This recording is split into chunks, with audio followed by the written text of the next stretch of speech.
Good afternoon.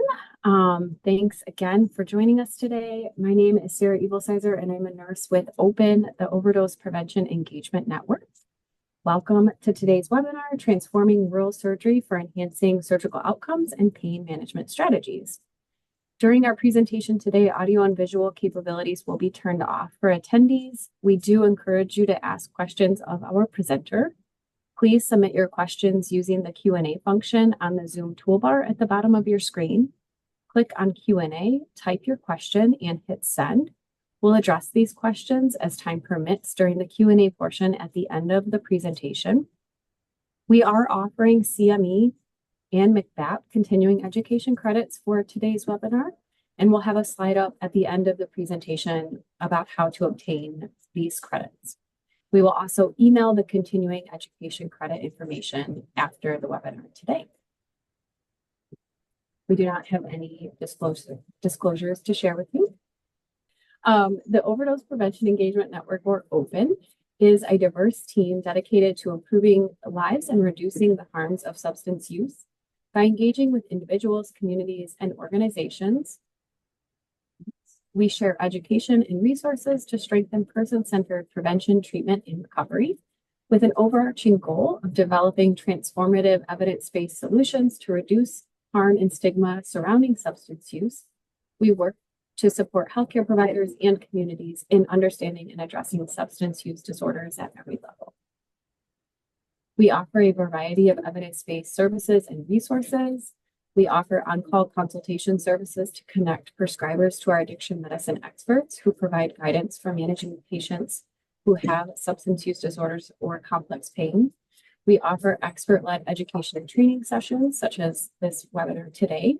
Most of our webinars do offer continuing education credits. And for prescribers, all of our credits also qualify for the DEA required SUD training. We offer MOUD training for clinicians, and our next training coming up is on March 5th, 2025, from 9 a.m. to 1 p.m. Registration is available on our website. And again, this year we will be incentivizing primary care prescribers, including residents and advanced practice providers, with a $250 incentive to complete one of our trainings. To prevent new persistent opioid use, OPEN established and continues to update evidence-based opioid prescribing and counseling recommendations. These recommendations are based on patient-reported outcomes after various acute care episodes and provide data to inform opioid prescribing. You can access more information about all of these services more directly using the QR codes on the screen or visiting our website. OPEN also provides tangible tools to reduce the harms of opioid and substance use. We encourage you to partner with us and apply for one of our programs. We offer a free library of evidence-based printable educational materials for both patients and providers. Patient education materials can be co-branded for free and are available in English, Spanish, and Arabic. We provide safe medications, storage, and disposal options. We also offer overdose rescue support training, including train the trainer sessions and community-based trainings. We offer naloxone vending machines and distribution boxes as well. So with that, I'm excited to introduce our presenter today, Dr. Tudor Borza. Dr. Borza is a neurologic oncologist and health services researcher with a focus on surgical quality. He completed his urology residency at the Harvard Program in Urology and fellowships in urologic oncology and health services research at the University of Michigan. He is currently an assistant professor in the Department of Urology at U of M. He serves as the director of the prostate program for the Michigan Urological Surgery Improvement Collaborative, or MUSIC, the director of the opioid stewardship for the Surgical Collaborative of Wisconsin, and a co-director of the clinical and engineering approaches to the admissions working group. In addition, Dr. Borza is also a co-investigator within the OPEN team. His research currently focuses on improving quality in prostate cancer care and enhancing opioid stewardship through development and implementation of evidence-based interventions and leveraging mobile health technology to improve surgical readmissions. So with that, Dr. Borza, I will stop sharing and turn things over to you. Well, Sarah, thank you for that introduction. It's great to be here and talking to this group about something I'm really passionate for, which is understanding how we as surgeons have a role to play in the greater opioid epidemic, and really what I'm hoping to sort of show by the end of my talk today is how we can really improve what we call surgical care, not so much focus on just opioid as an outcome, but how this is really a primary driver on what we consider quality surgical care. I have no relevant disclosures, and some of the work I'll talk about is funded by some grants, both from the NIH, as well as some State Department funding and foundation funding. So what I want to talk about today is this complex interplay between what some people think of three pretty distinct things, which is the opioid epidemic. Many of us are obviously very familiar with this, and understand, probably this audience understands better than most of the audiences I speak with, that what the complexity of this is. The other thing is how surgeons do surgery and how we take care of patients' pain afterwards. And the last component of this is how we care for patients who reside in rural settings and the factors that may sort of affect what those outcomes are, that are unique to those communities. And so my goal for today is to put together these three what feel like pretty distinct pieces of a puzzle and show you that they actually do all come together, and that we as surgeons have a significant role to play when we think about managing these populations. And so these are my objectives. Well, I'll start by talking about the U.S. opioid epidemic and really try to sort of provide that link about how current surgical prescribing actually is continuing to contribute to this.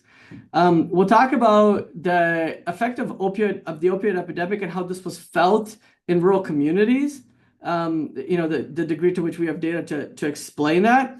And then I'll sort of show what surgical prescribing looks like in these rural communities and how we have to think similarly and differently when we try to support surgeons caring for patients who are being treated in those non-urban settings. So I start with this, which is our most recent estimates of mortality from the CDC. This is data to mid 2024, so mid this year. And what it shows is that our overall opioid mortality rate in this country remains very high. 68,000 people died of an opioid overdose. There's some good news here. For the first time in a long time, we see that this line has turned a corner and is heading down. And so that's important. We are making headway.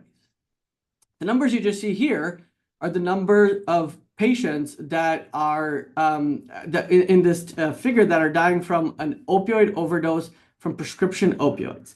Are you able to see my mouse here? Yes. Okay, perfect. So this is represented by the green line in the figure.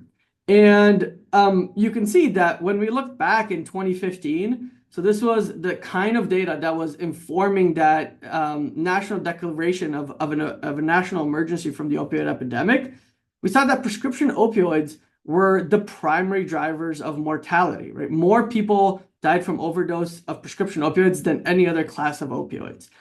And at that time, there were about 12,000 deaths from prescription opioids. And we felt like this was such a significant problem that we declared a national emergency. When we fast forward all the way to the most recent data we have, we see that the proportion of patients dying from prescription opioids has decreased significantly. Went from somewhere around over 40% in 2015, all the way down to about 15% in 2024. So when you see that, you're like, that means we've improved. But really, I look at it with a different lens. The reason that proportion has decreased is because so many more patients are dying from synthetic fentanyl, which is what you see here in the brown line. So the proportion of deaths from prescription opioids has decreased, but not by as much as it would seem when you look at it as a proportion of the overall deaths. So that number's gone from about 12,000 to about 8,800. So that's about a 30% reduction in mortality, which is wonderful to see.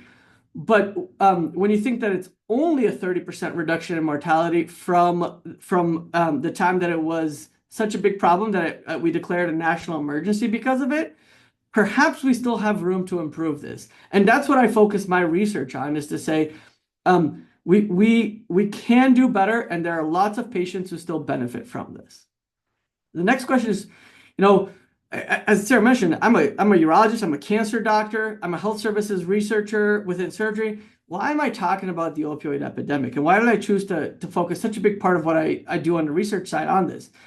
And that's because when you actually start looking at these numbers, the problems you can address by focusing on the opioid epidemic as a surgeon are bigger than most things we can do in our clinical practices. So when you think about the 80,000 people that died from the opioid epidemic, opioid overdoses last year, that number is higher than the number of patients that died from prostate cancer, which I treat every day, and breast cancer, the highest incidence cancer in women combined, right? So this is a big problem.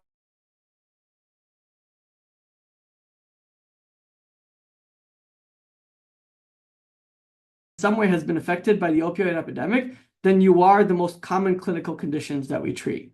And so that's why I focus so much on this.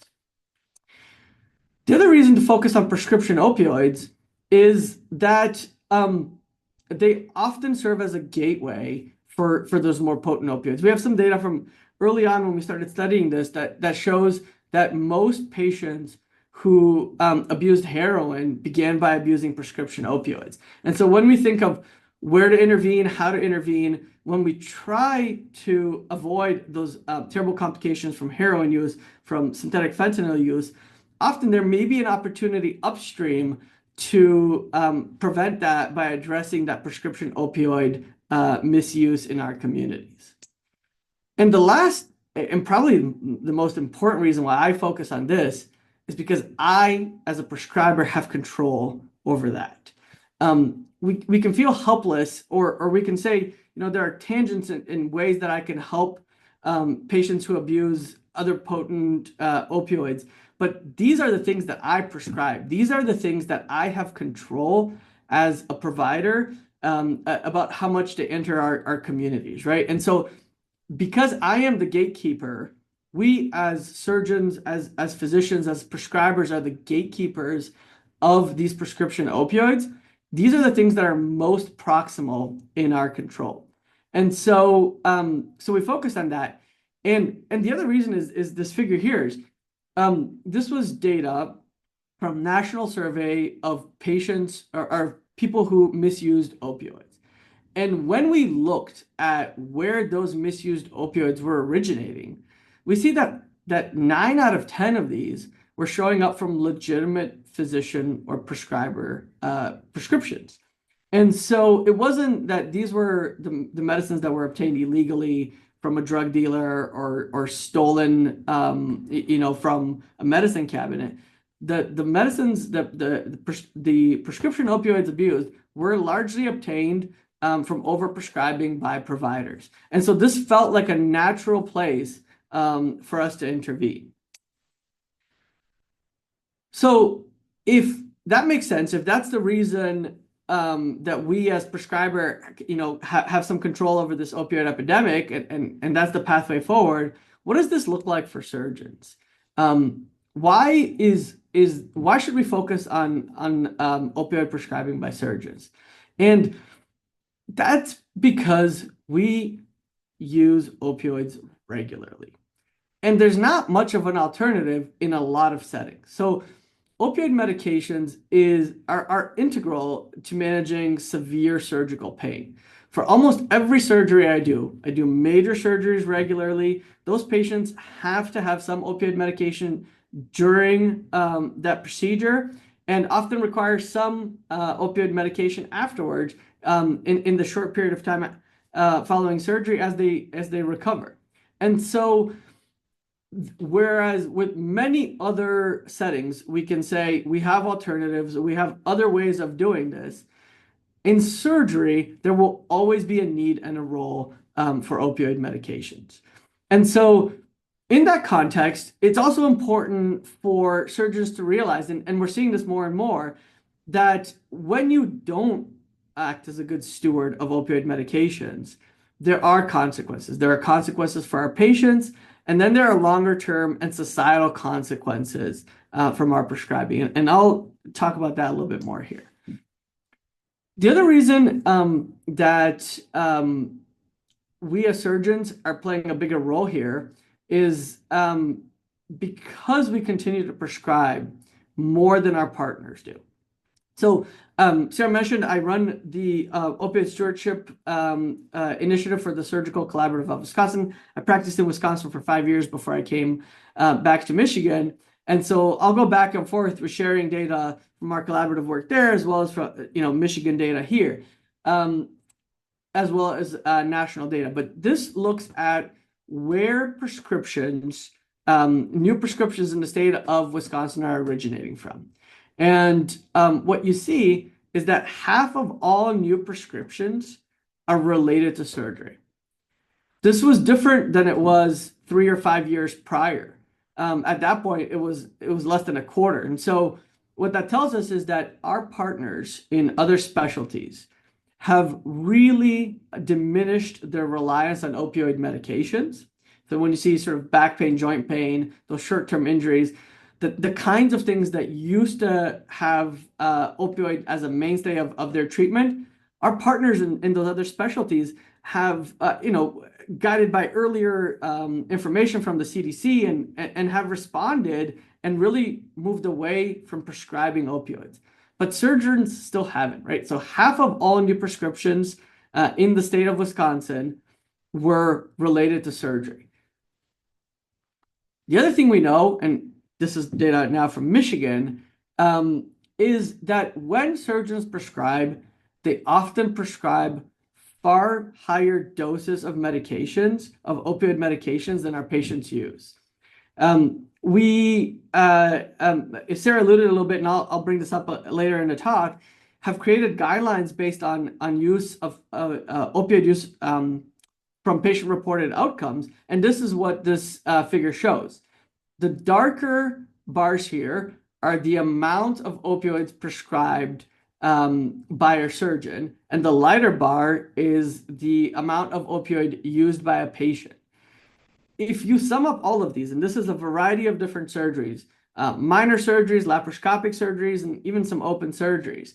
And if you look at all of these, what you see is that about 3/4 of all opioids prescribed go unused. So these are the things that are sitting in a medicine cabinet and are just really unnecessary in order to manage patients' pain and are serving as a reservoir in our community. We wondered, is this something that's unique to Michigan? And so one of the things I did when I got to Wisconsin is looked at our data, and it was identical in terms of the prescribing statewide in the state of Wisconsin to what we saw in the state of Michigan. Almost identical prescription sizes. So that 75% over prescribing, that was true in Wisconsin. And then we said, boy, I wonder if this is just general surgeons who are over prescribing. So we looked at the things I do in clinical practice, which are urology procedures, and saw that things were almost identical on that front. We were sending patients, post vasectomy with 20 tablets of oxycodone as the standard. And so those are massive doses of overprescribing for a procedure that could probably be managed with some Tylenol and an ice pack. And so the problem of prescriptions exceeding and often by far patient needs was ubiquitous. It was something recognized throughout the country. And then we had this granular data, both in the state of Michigan and Wisconsin, that can help inform our quality improvement work.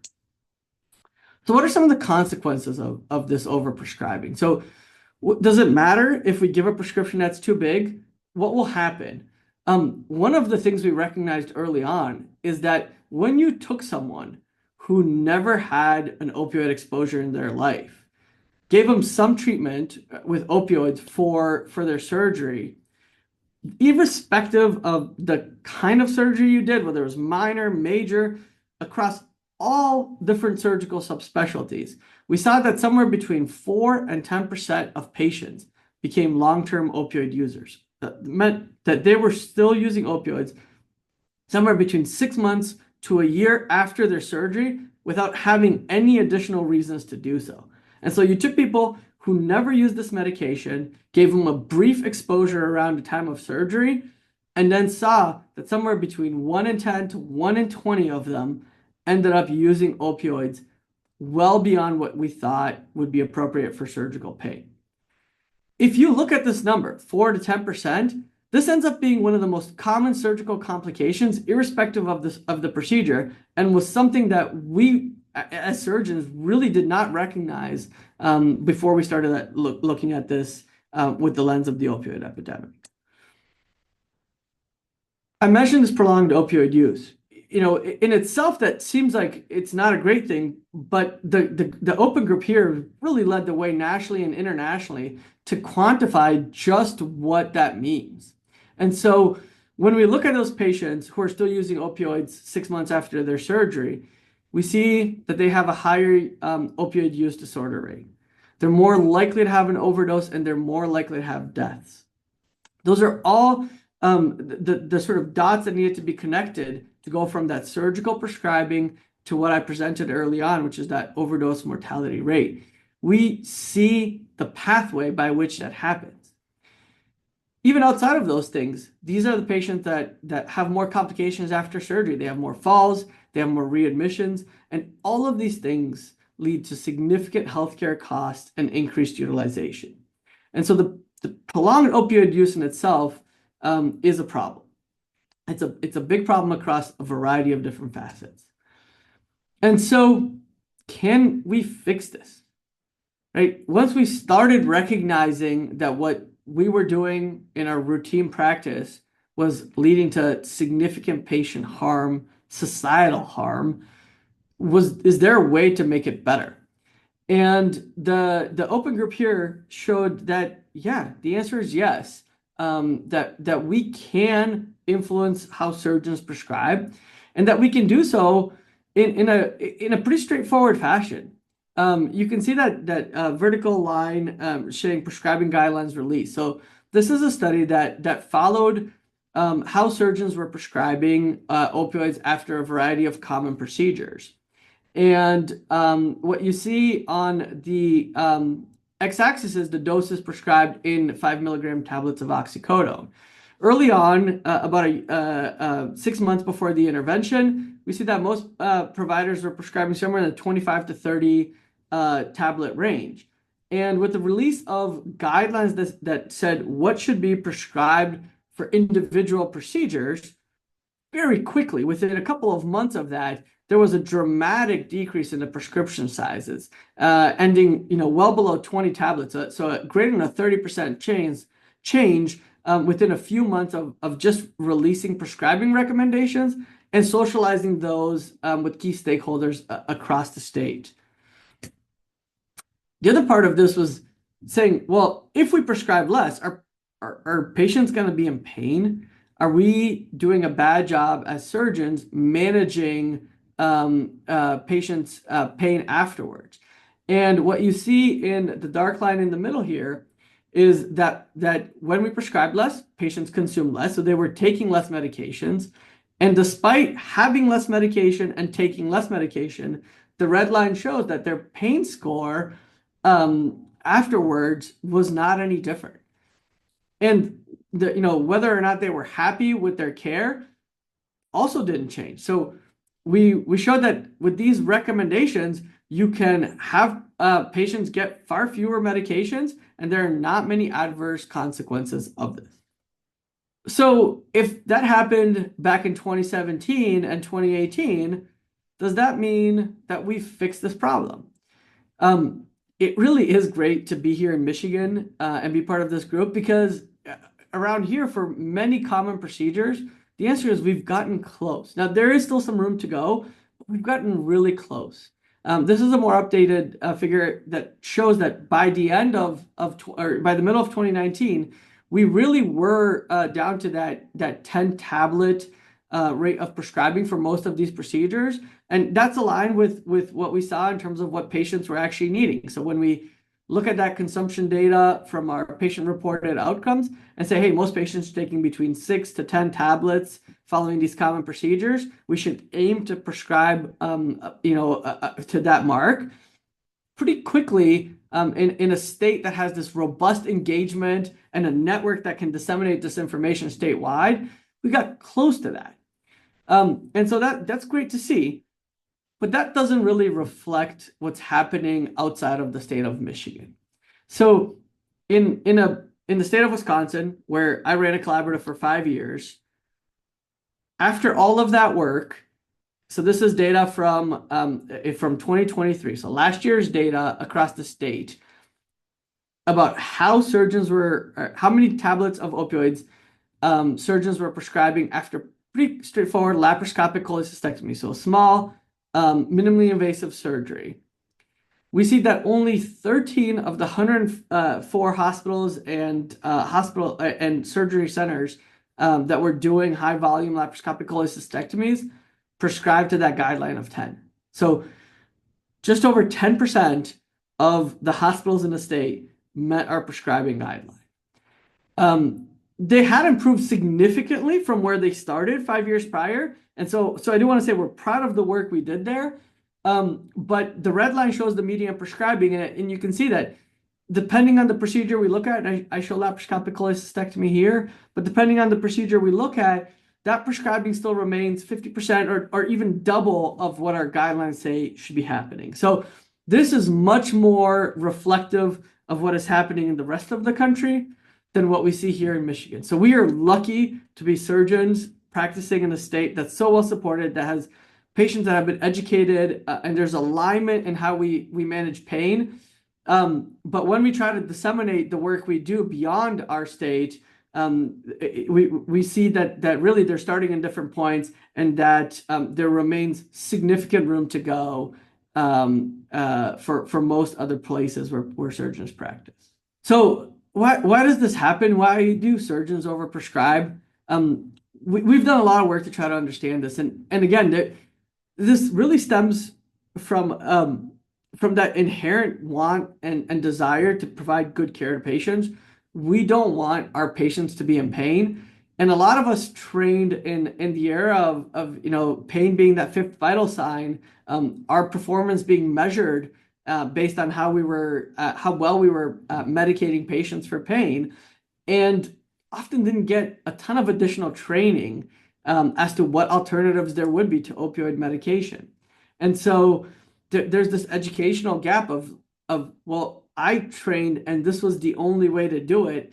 I don't actually know how to safely manage pain, and I worry that I'll hurt my patients if I don't use high doses of opioids.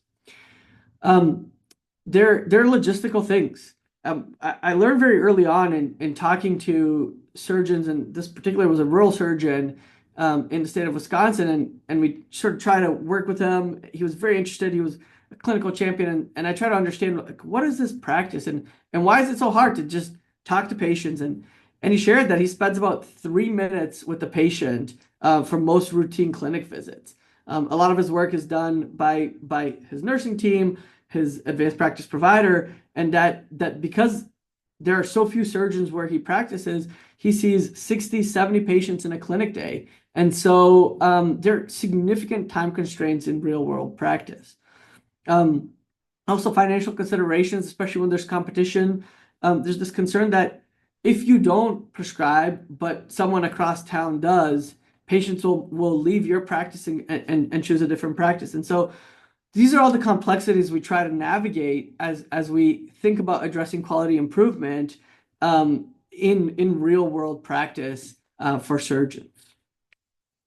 So when we think about this, even today in 2024, we see that prescribing for surgery continues to exceed what patients need. And that means that we as surgeons now still prescribe significantly, still prescribe now more than our partners do in other specialties. And so when you think about that supply of prescription opioids that's available for chronic opioid use or for diversion in the community, we're continuing to have a bigger and bigger role in generating that supply of medications. And those two things, that chronic opioid use and the diversion, are harming our communities and contributing to the opioid epidemic.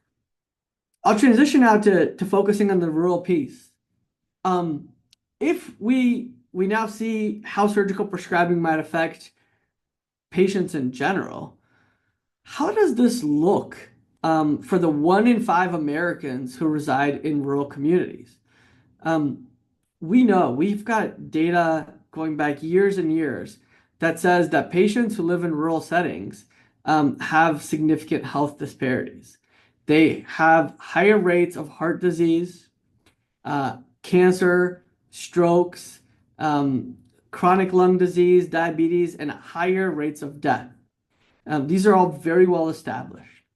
We also know that they have higher incidence of health risk behaviors. So more smoking, more alcohol abuse, more obesity, and unintentional injury, and this includes suicide.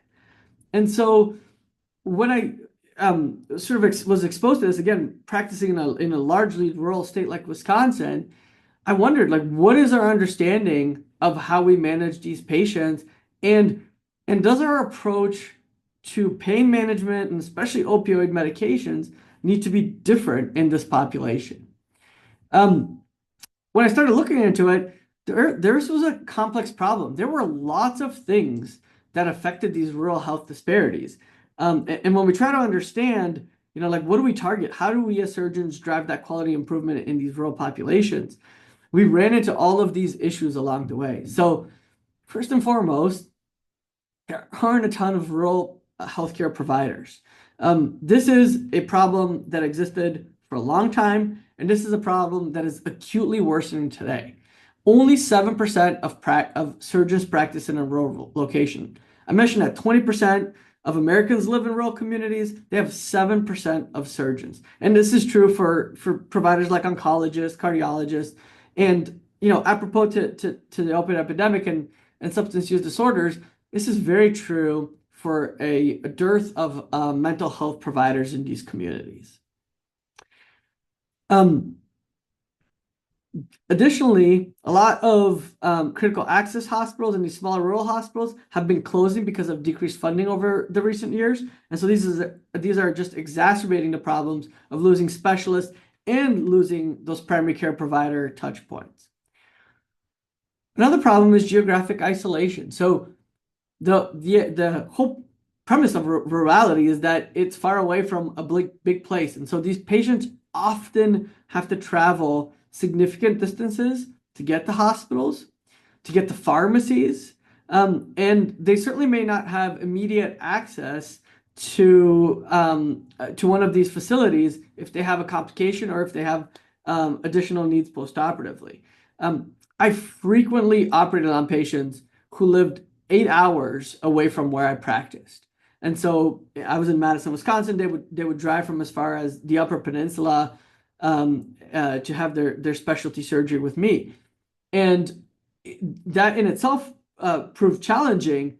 But the fact that when I asked, if something bad were to happen, how quickly would it take to get to an emergency room? Often the answer was in hours. They were 1 or 2 hours away from the nearest emergency room that could manage a significant complication. That certainly added complexity to how I thought about the management of those patients. Transportation is an issue. Income is a problem as well. Rural patients living in rural areas certainly have lower levels of incomes due have jobs that make it harder both for them to have a high income and for them to leave those jobs. Insurance, continues to play a significant role in these disparities. Many rural patients are underinsured, if not uninsured. There's a much higher reliance on Medicaid, and depending on the state where you may practice, Medicaid expansion affects those communities differently. As many as 1 in 3 rural patients nationwide are covered by Medicare. So we see an aging population relying on Medicare, or a low-income population relying on Medicaid, and that certainly adds complexity to management. I mentioned kind of the lack of primary care doctors, and that often means a lack of preventative health services, and so often these patients are sicker when they show up for surgery. Again, a layer of complexity. And the one thing I sort of highlight last year is this growing digital divide. One of the wonderful things that came out of COVID, there weren't a ton of good things then, but in terms of transformative things in healthcare was the use of telehealth. We went from something that was very niche, a few academic centers using it, to a technology that's ubiquitous. So now, still across the entire country, most providers can provide many healthcare services either by a video or telephone visit. But what that means is that we can increase access, but rural patients often have issues with broadband access. And so now there's this growing digital divide where so much of the work we do is by video visits or electronic. Resources we share are done by email or text messaging, and we maybe actually be exacerbating a problem in these rural communities. So it's all of these factors, this interplay between all of these things that greatly influences how we manage pain after surgery and whether or not our use of opioids is appropriate and similar to what it should be in patients who are not in a rural setting. The next question is, okay, all of that sort of makes sense. Maybe there's a way for us to understand that these patients are different from urban patients, but how does this look? What does this actually look like when we look at the opioid epidemic? And the answer is, boy, is it complex. So these unique qualities in rural communities are very heterogeneous. So we say rural, which is a very large catch-all term, but communities are very different. A place that is 45 minutes outside of Madison, a county there, is rural, but it's very different than the Upper Peninsula of Michigan, right? Those are both qualified as rural counties, but their needs are likely very different. And so there's not a ton of data to help us understand with specificity how the opioid epidemic is affecting individual rural communities. And our congregate data is complicated. It started out where rural communities were somewhat insulated from opioid overdoses. So when we look at this first figure on the left, you can see that each bar represents a time period, so dating from 2003 all the way to 2014 in the darker bars. And we start with the large metropolitan areas on the left. In the middle, we have these smaller metropolitan areas, sometimes called micropolitan. And then all the way on the right, we have the non-metropolitan, so our rural group. And when we started, the rate of opioid overdoses was lower in the more rural settings. Over time, it became higher, and so we saw more overdose deaths in rural settings, more illicit use in rural settings than we did in our urban settings. And when we flip over to the other figure, in 2020, we saw that this flipped again. And so the way that the epidemic affects rural communities is complex. And so I simply leave it at that to say there's a lot of intricacies to these communities, and it is very challenging to think of them in totality. And the learning point here is that these are unique communities, and we have to assess the unique factors that will help us understand how to manage those patients in individual communities.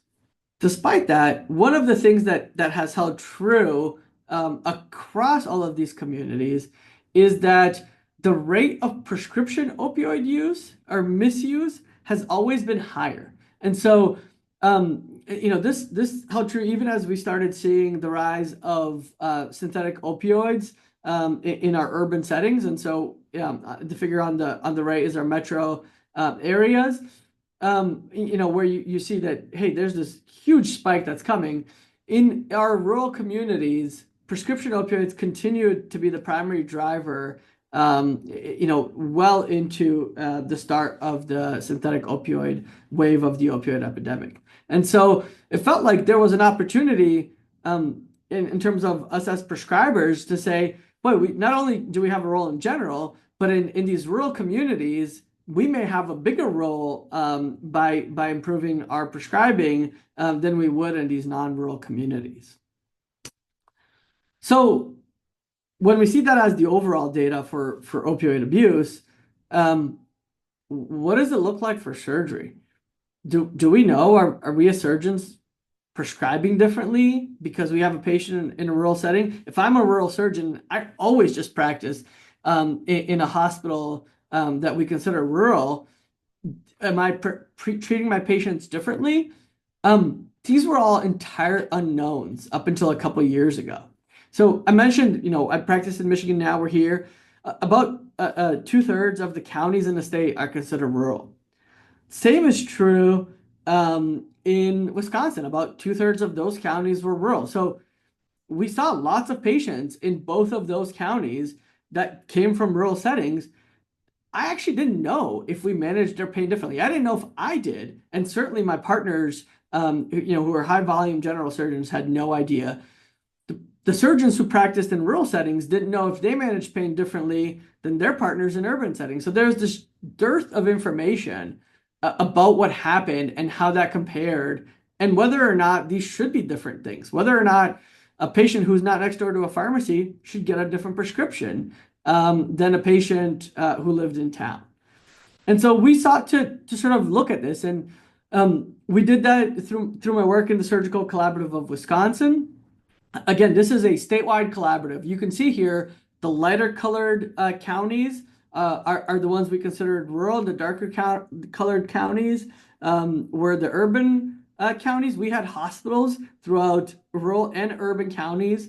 About 300 surgeons were engaged with the collaborative, and so quite representative. And along the way, we had a focus group with our rural surgeons and said, tell us how are you thinking about pain management? And the early things or the concerning things they brought up were that they didn't know how their own prescribing compared to their peers and how that actually affected their patients' outcomes. This wasn't information that they had because they weren't in a big enough place that could participate in NISQIP or some other major registry at the health system level. They didn't have that data analysts that could abstract and provide that data back to them. And so this was a true blind spot for them. They also felt that a lot of the surgeries they did were emergency. Someone came in with an inflamed gallbladder and had surgery to remove it. And those patients' care was fragmented. They received most of their care in a system outside of where they were operated on. Those surgeons didn't necessarily have access to the outside medical records. They didn't know if patients were being treated with opioids from additional providers. And so these were all things that it sort of made rural surgeons feel like they had a very myopic view of the patient when they did the surgery. I mentioned those travel and geographic concerns. Those were clearly reiterated. They were worried that their patients were coming from a distance, or they were worried that the next day they were going to be at a hospital that was far away. So we realized that many of our rural surgeons didn't practice at one main location, that rather they did surgery at one surgery center on a certain day. The next day they would be doing a clinic perhaps, 30 minutes, an hour away from where they did surgery, and then be at a hospital later in the week that was an hour away from that. And so they had patients scattered in a variety of locations, both in terms of where the patients live and where the surgeon is practicing that day. And that certainly led to some anxieties. And then there were structural barriers. At the early onset of this is, many rural surgeons could not electronically prescribe. They were not set up to do that. Their systems sort of couldn't afford that technology. And I sort of mentioned there was no central place for them to reference the kinds of pain medications that their patients were getting before surgery or afterwards. We looked at this data. So we looked at it in Michigan and we looked at it in Wisconsin and said, boy, how can we help? Let us tell you if what you're doing in terms of your practice is different than those folks practicing in a non-rural setting. And so in Michigan, we identified nearly 160,000 patients who underwent 8 very common surgical procedures. There was a subset of patients who underwent a variety of other general surgery and specialty surgery procedures, but most of this 160,000 were just these 8 common surgical procedures. We did the same in Wisconsin, but there we focused on just 3 simple procedures: cholecystectomy, so removal of the gallbladder, removal of the appendix, and an inguinal hernia repair. And we identified about 40,000 patients there. So when we looked across the 2 states, about 1 in 5 patients in Michigan was a rural patient. So these were patients that had their surgery at a hospital located in a rural county. About 30% of patients did that in Wisconsin. And so these are not insignificant proportions. And, the state of Wisconsin clearly is overrepresented compared to the nation, whereas Michigan is right about that 1 in 5 patients being rural. In Michigan, we were able to look at prescription size, same in Wisconsin. We see here that the median prescription size, whether a patient was in an urban setting or a rural setting, was the same, about 10 tablets. And again, that reflects the fact that in Michigan, we are where we want to be in terms of prescribing. In Wisconsin, 50% higher. So, but again, no different. 15.7 versus 16.3 tablets. So not where the guideline is, but not different between the 2 groups. The other nice thing we were able to do in the state of Michigan is that we could see what patients used. And patients who lived in rural settings certainly did not have a higher use rate of opioids. So whatever it is in terms of how they were managing their pain, despite having close access to a emergency center or pharmacy, that didn't seem to affect what they needed in terms of opioid medication. In both cases, under 5 tablets each. And so we see that really we don't need to have different prescribing for patients who live in rural settings, and those patients don't have different pain needs than our urban patients. And this is incredibly important for us to understand. The other nice thing is that over the years, the last 5 years, there's been a suite of interventions that can help us improve surgical prescribing. And Sarah alluded to some of these, the Open team and the Surgical Collaborative of Wisconsin teams. We've all created a variety of educational materials. They're available for asynchronous learning. We mentioned these procedure-specific prescribing guidelines. And so this lets the surgeon look up like, hey, what are my peers doing? What are my patients using? And so I can prescribe according to these guidelines. We also made it easy for those surgeons who didn't know what to do. How else do I manage pain? Well, we gave step-by-step instructions as to other ways that we can help our surgeons manage pain when we don't use opioids in the preoperative, around the time of surgery, and the post-operative setting. So lots of education that we can get out to our surgeons wherever they practice, and especially to our rural surgeons. We also, got better about providing longitudinal data. And so collaboratives do this, health systems do it. We partner with payers. We actually partnered with the state of Wisconsin Medicaid to help disseminate this data to surgeons. And so we got creative with how we got surgeons their data. Lots of policies also came up. So national policies saying how much we can prescribe for acute pain, state policies that often gave time limits, whether it was 3 days or 7 days for surgical pains. And then there were sort of the electronic prescribing that became ubiquitous. Those were mandates. So every hospital system could then use electronic prescribing. So if you didn't provide a prescription, your patient could just call in and you could have one mailed later on. And then these statewide PDMP programs that allowed you and often mandated that you checked a registry to say whether or not your patient was receiving opioids from multiple sources. And lastly, I mentioned this telehealth.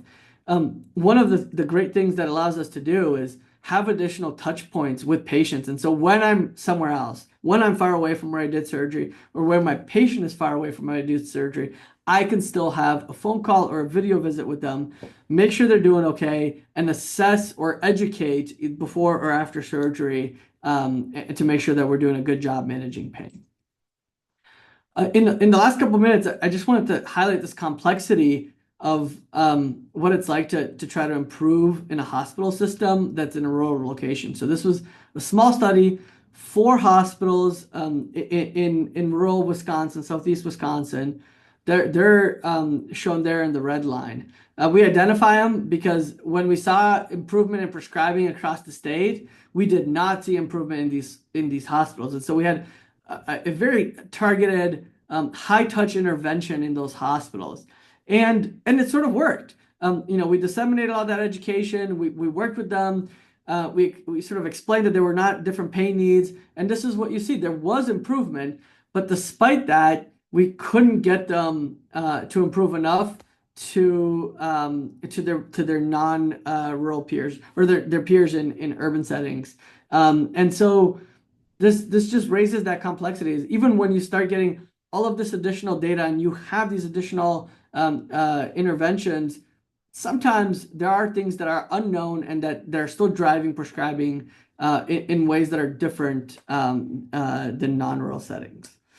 And so what are the key takeaways from this presentation? So I'd say, I think today still surgical prescribing remains a key and modifiable component of the opioid epidemic.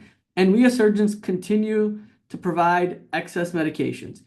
Even in Michigan, where we've met our guideline, we're prescribing 10 tablets, patients are still only using 5. And so there's still a gap there. And so I think we still have a role as surgeons and that where we can improve. Boy, the rural setting is unique and heterogeneous. And when we think about how rural health affects the opioid epidemic, it's complex. I think we have some understanding, but there are still a lot of black boxes there. I think our approach to surgical pain doesn't seem to have to be dramatically different, but how we get there, I think there's still more room to learn. And my biggest learning point here is that when we intervene in these communities, our interventions need to be adaptable and multifaceted. We need to have sort of a suite of things we could pull for and tailor to these individual communities. And we really need to engage with those community partners. We've never been able to do that work in those 4 rural hospitals had we not had surgeon champions that opened the door and got us in with their patients. And so when you understand those unique needs of the communities and you have community partners that help you do this work, you're much more likely to provide high quality pain management in our surgical patients and really move the needle on the opioid epidemic in these rural settings. And with that, I want to thank everyone and for listening and for inviting me to present, and happy to take any questions. Thanks so much, Tudor. We did have a couple questions that were submitted. I see there was also a note in the chat about being able to access the resources that I put in the chat to everybody. So we will make sure they're available on our Michigan Open website. And we'll make sure that those also get sent out in the follow-up to everybody. So one of the questions was about access to a transitional pain program that is able to support patients after discharge for opioid tapering. And is that something that you had access to or have any knowledge or experience in using? Yeah, so that's a great question. It's something we struggle with for sure as surgeons. How do we manage surgical pain in patients already on opioid medications, and how do we help transition? How do we help taper down what we ramped up, right? Because we often end up giving more around the time of surgery because we cause pain, and now patients are on much higher doses than they were before. And who do we work with to taper that down? I will say that there are some places around the state of Michigan. We certainly at Michigan Medicine have some providers who can help with that. Around the state of Wisconsin, we genuinely had an almost complete lack of adequately trained pain providers that could help taper those medications outside of the two major academic settings in Milwaukee and Madison. And those providers tended to have a hard time working with patients remotely. And so this was a clear gap in the state of Wisconsin. Sarah, I don't know if you have a sense of additional resources that we have beyond Michigan Medicine for this, because it's certainly something that's important in the surgical population. Definitely. So we do. A great opportunity and service that we have within Open and can be used by anybody in the state of Michigan is our consultation services. I'm going to put a link in the chat. So we offer free same day clinician to clinician consultation advice for any clinician, surgeon, primary care, whoever you might be that is looking for guidance and patient-specific management advice for difficult situations such as what we're discussing. And they can be, like I said, complex pain, can be substance use disorder related. There was also a question about protocols for managing patients who are also on Suboxone. So again, we have this consultation service and it's quick, easy. You just complete a form online that comes to our team. We review it, and then one of our clinicians will get in touch with you the same day. So put the link in the chat. Hopefully that's accessible. But that's another great resource that I hope folks will take advantage of. With that, we are just at time here, so I will wrap up for questions today. Thanks again, Tudor, so much for this presentation. It was awesome, and I look forward to getting together with everyone again in the new year. We will be continuing our educational webinar series, so we will see you all in 2025. Thank you so much.